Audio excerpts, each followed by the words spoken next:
Hello everyone, it's Marie here from Pepperly Rose Paper Crafting. I'm from Sydney, Australia. Welcome and thank you so much for stopping by. I really appreciate those that watch my channel, leave me likes and lovely comments that are so encouraging. I want to thank you all and I do appreciate every single one of you. So thank you so much. And for those that have recently subscribed, I hope you continue to enjoy my channel.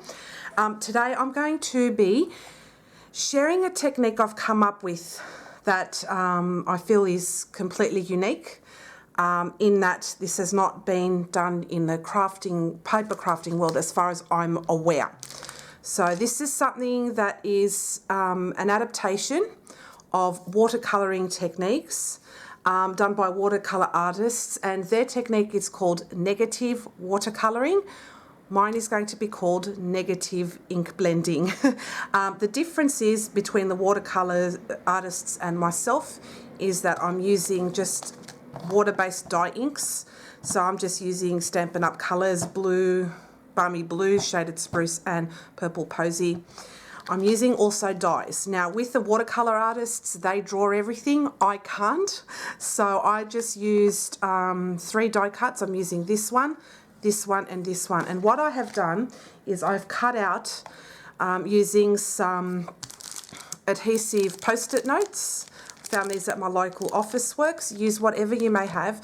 They're fully backed adhesive. So I'm using that as a mask. So I've cut quite a few of these. And these are the shapes I'm using today.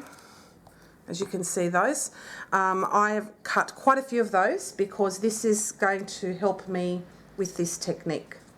So I hope you enjoy and I hope this inspires you as well to use different shapes as well. I thought I'd start off with leaves because I think it's really lovely.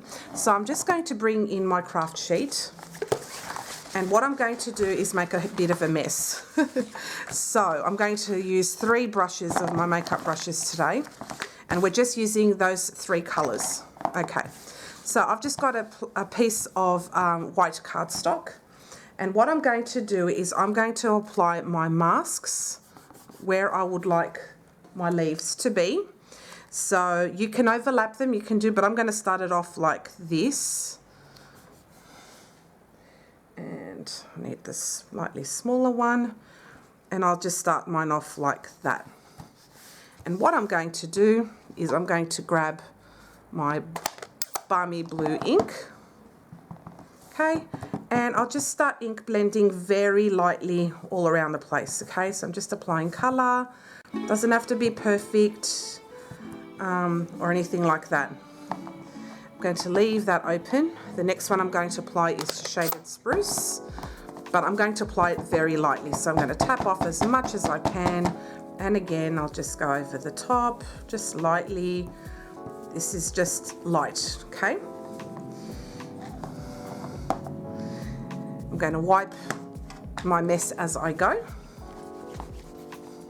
and then I'm going to apply my purple posy.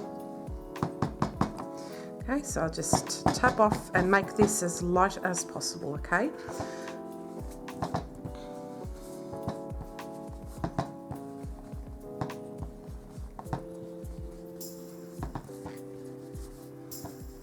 Okay, we're going to leave those there.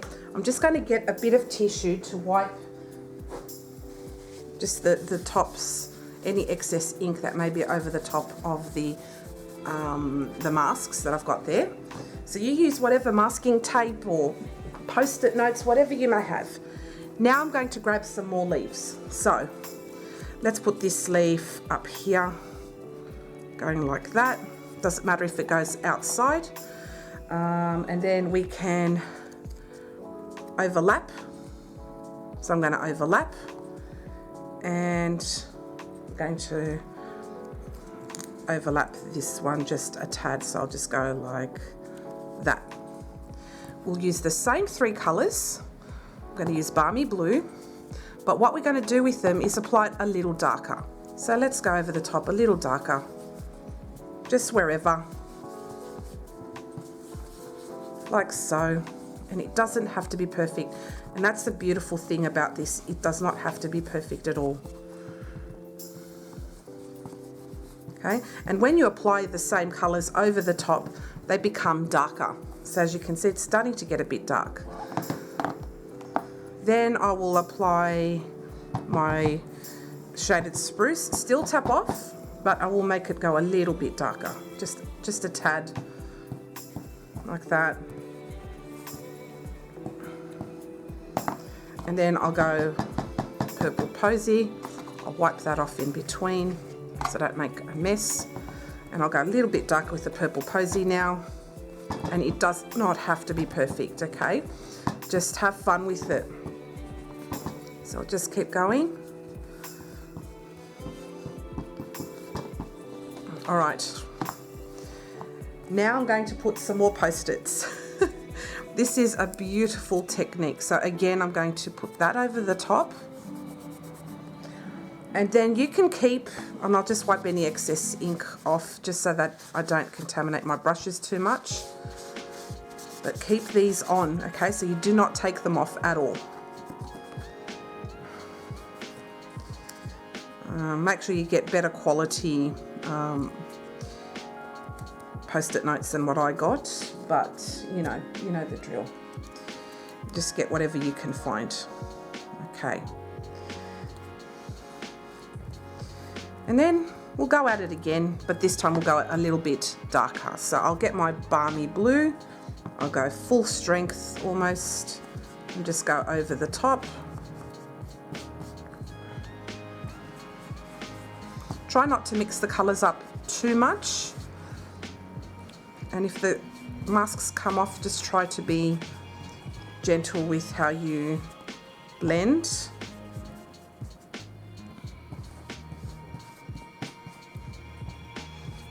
Oops, that didn't stick very well, did it?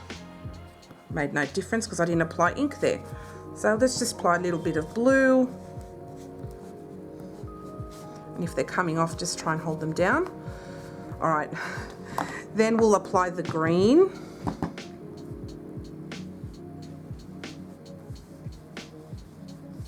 And you just go a little bit darker every time, okay? And this way, you're just spotting the colours and go dark wherever you want to go dark, you know, and that turned out lovely. Then I'm going to wipe these off. You can see little sneak peeks of what's happening.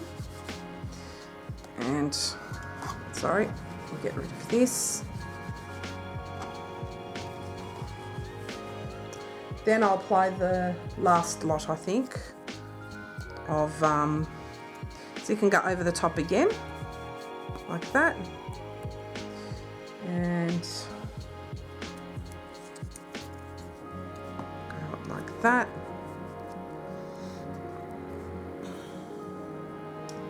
And then we can go like that, just over the top. And let's apply some really dark purple.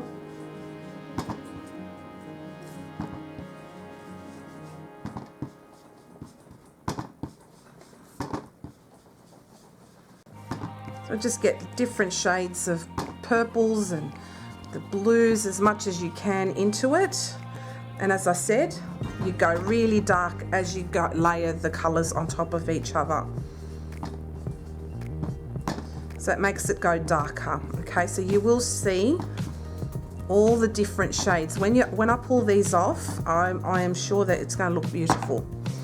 And then I'm going to apply, just take off any excess ink from those masks.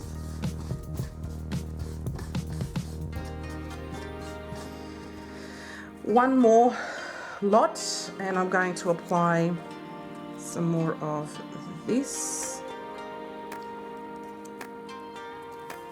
Let's try it that way. And as I said, it doesn't have to be perfect. Just have fun with it.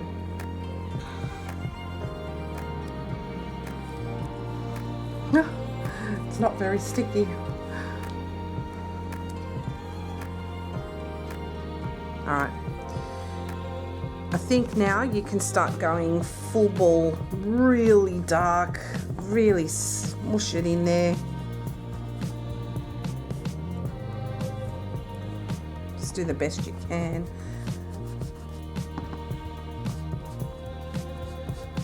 So get a better quality masking tape than what I've got. Oh, you know what? Forget that one. But as you can see there, see that? Isn't that beautiful? Anyway, you'll see this all and I think you will be suitably impressed. All right, I'll just get some more purple.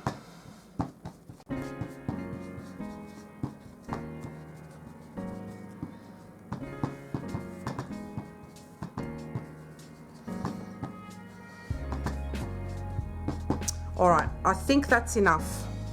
So what I'm going to do now is I'll just put all these away.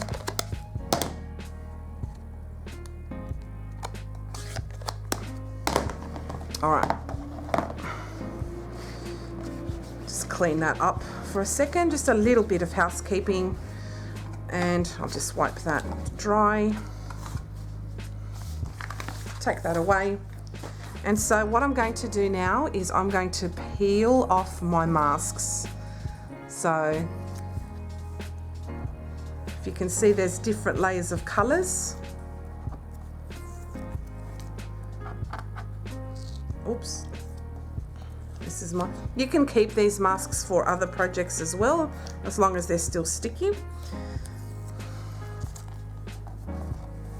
So as you can see, look at that. All these gradients of colours, and then check that out. Wow. And then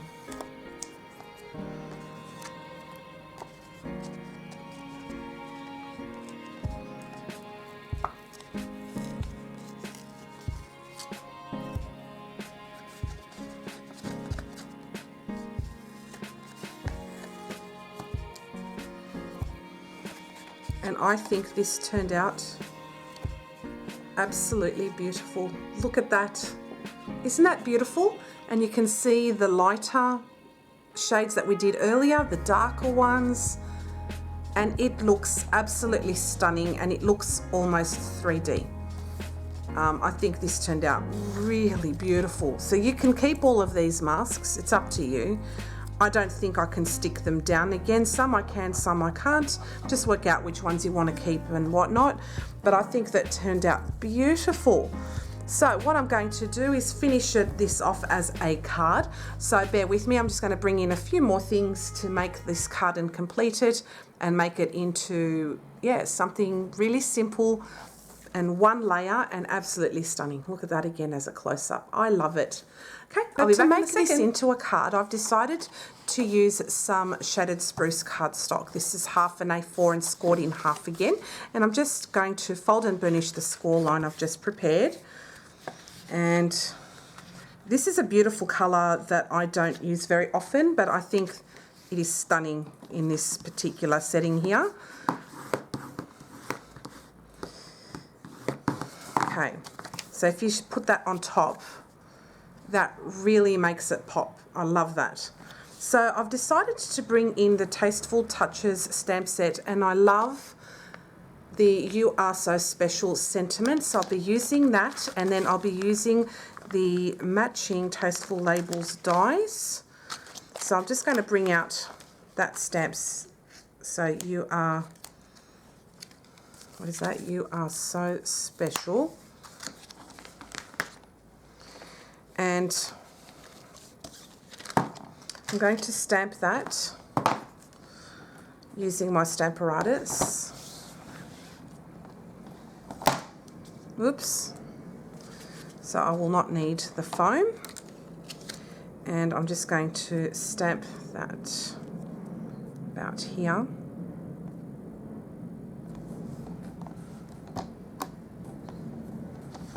And I'm going to use shaded spruce ink.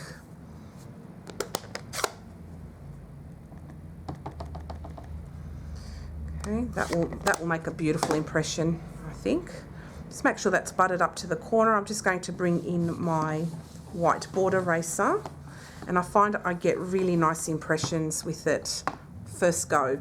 And because my hands are pretty banged up at the moment with carpal tunnel syndrome, this is great. So if I'm not sure if you've seen the Chucky tools that's been going around with Gina K and other stampers out there. Use also whiteboard eraser. It's inexpensive. I got mine for $4 at Officeworks, so you know, sky's the limit really. But it makes a really good impression. Just wipe off the excess water, and then I'll put this back onto my imaging sheet there, which is with my previous video. I've decided to get rid of all of my DVD cases. It's still a work in progress, so but I'm enjoying this because I've got some Avery L pockets. These are the extra large ones. I find they're really good. So you can keep your stamp sets and your dies together and you save a ton of room. So this is just the previous video that I've made. Any standalone dies like this, because they're already in a pocket, I'll just keep them in their pocket. But if they're part of a set, then I will remove them. That's how I'm organising it. So I'll just get rid of this. I won't need the Stamparatus anymore. I just don't want to muck around with blocks, and with my hands being the way they are, I just find using a stamping platform is really helpful. And I love the size of the Stamparatus, and even though I'm no longer a demo, I still love the product, so you'll see me using it still. So I'll just bring in my Tasteful Labels dies. Whoops. And I'm going to use this die over here. And I think that will look beautiful. So I'll just grab my die cutting machine and we'll cut that out.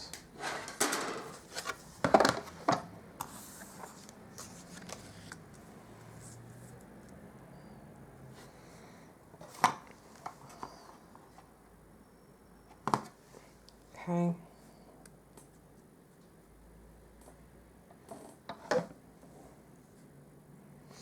Alright, so I'll just pop that through now.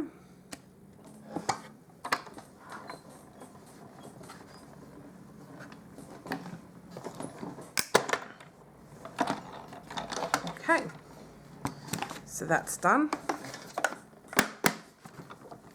I'll bring this out. And I love how it embossed a little bit too. Can you see that slight embossing? Can you see that? Slight embossing there? That looks beautiful. And that's all around, that image. And even if you use the negative, that too also leaves an impression. So that's pretty cool. I like that. All right, so I'll pop these things away so I don't lose my bits and pieces. So I'll put them back, otherwise I will lose them. I know, I've done it before. I eventually find the bits. There's one stamp out of a stamp set that I've never found again, so I'm learning my lessons as I go along.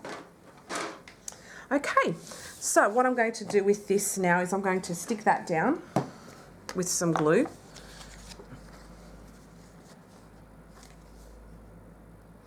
And this is scooped up a bit, so I may have to see how that goes.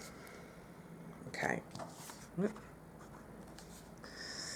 That hurts my hand squeezing that, I've got to admit.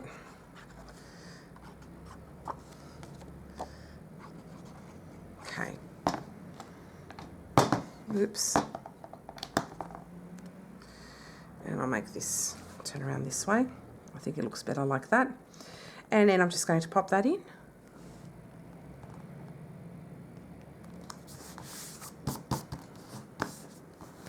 And the "You Are So Special," I'll just put that in the middle. And I think it takes away too much, doesn't it? It makes it look too white. I might actually cut this up into a little rectangle instead and put it somewhere where it doesn't take up a lot of room. That's a shame. All right, so I'll just cut this up. Just bring out my small, teeny tiny guillotine. Cut this as straight as possible. Actually, let's see if I can put it up the top there.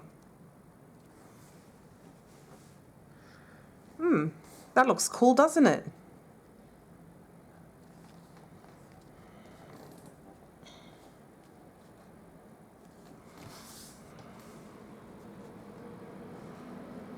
Does it look cool down here?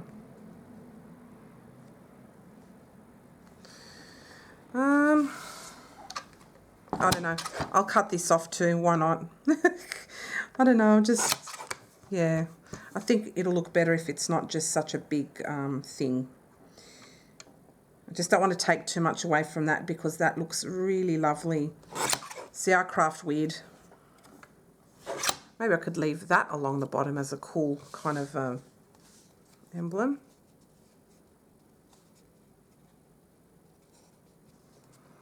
No, I'll cut that off too, if I can, that is.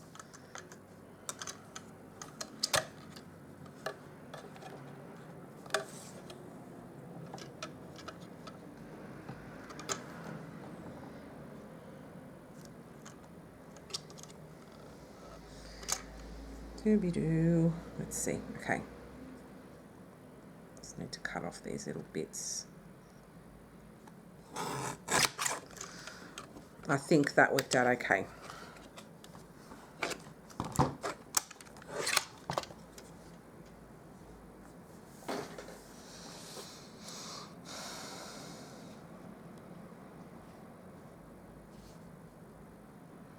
I think that looks good. Let's see, about there, maybe? Yeah. Or I can put that there. Just don't want to be too close to all the other white bits. Let's see now.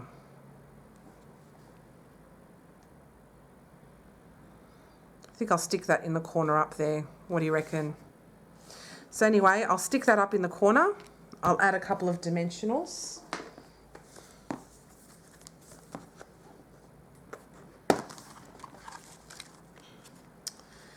And I'll just use what I've already got there. 1 and 2. I don't think I need any more dimensionals. And then I'll take that off. The backings.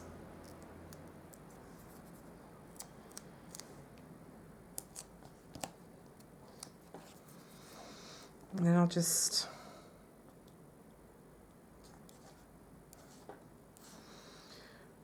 I think I'll put that there.